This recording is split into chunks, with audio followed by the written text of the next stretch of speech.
குக்கிங்கில் என்ன பார்க்க போகிறோன்னா இட்லி தோசைக்கு ஏற்ற தக்காளி சட்னி. வாங்க இதை எப்படி செய்யறதுன்னு பார்க்கலாம். இதுக்கு ஒரு 1/4 மணி நேரம் இந்த மாதிரி காஞ்ச மிளகாயை தண்ணியில் ஊற வச்சு எடுத்துக்கோங்க.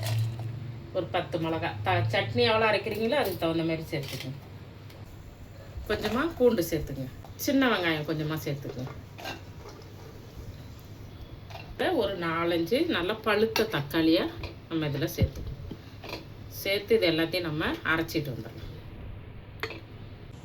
இந்த அளவுக்கு நல்லா எல்லாத்தையும் சேர்த்து நைஸாக அரைச்சி எடுத்துக்கலாம். கொஞ்சமாக எண்ணெய் சேர்த்துக்கலாம்.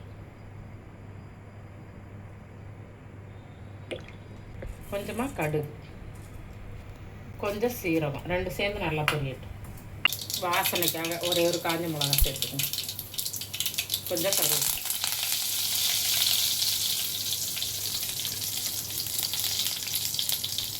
கொஞ்சமாக பொடியாக நறுக்கணும் வெங்காயம் சேர்த்துக்கணும். வெங்காயம் நல்லா வதங்கணும்.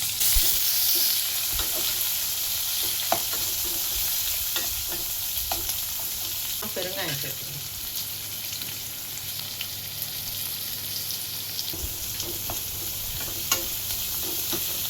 சட்னி இட்லி தோசைக்கு செம்மையாக இருக்கும். நீங்கள் செஞ்சு சாப்பிட்டு பாருங்கள். வெங்காயம் நல்லா இந்த அளவு வதங்கினோன்னா நம்ம அரைச்சி வச்ச சட்னியை இது கூட சேர்த்துக்கலாம். சேர்த்து இதையும் நல்லா ஒரு வதக்கணும். சட்னி இது கூட சேர்த்து நல்லா ஒரு வதக்கு. இந்த எண்ணெய் கூடவே ஒரு 2 நிமிஷம் வதக்கிடுங்க, பச்சை வாசனை போகிற வரைக்கும்.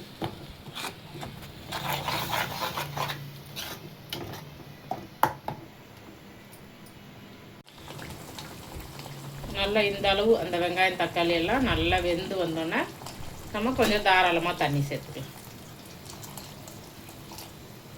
உப்பை சேர்த்துக்கலாம். எவ்வளோ தண்ணியாக இருக்குது பாருங்கள்.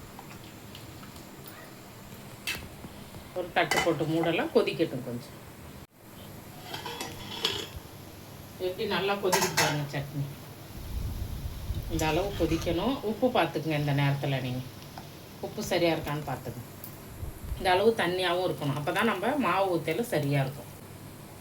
இந்த சமயத்தில் நம்ம இட்லி மாவு எவ்வளோ சட்னி வைக்கிறீங்களோ அதுக்கு தகுந்த மாரி நீங்கள் போட்டுக்கணும். நான் ஒரு கரண்டி கொஞ்சம் கூட போட்டுக்கிறேன்.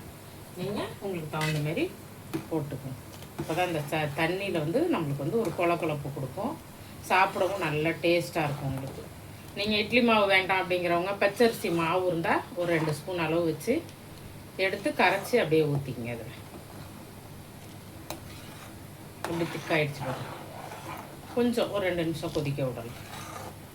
இந்த சட்னி இட்லி தோசைக்கு செம்மையாக இருக்கும், அருமையாக இருக்கும் சாப்பிட்றதுக்கு உங்களுக்கு.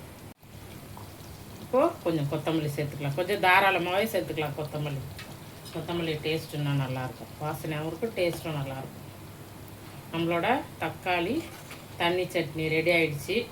நீங்களும் உங்கள் வீட்டில் செஞ்சு சாப்பிட்டு பார்த்துட்டு எப்படி இருக்குங்கிறத கமெண்டில் சொல்லுங்கள். லைக் பண்ணுங்கள், ஷேர் பண்ணுங்கள், சேனலை சப்ஸ்கிரைப் பண்ணி சப்போர்ட் பண்ணுங்கள். நன்றி.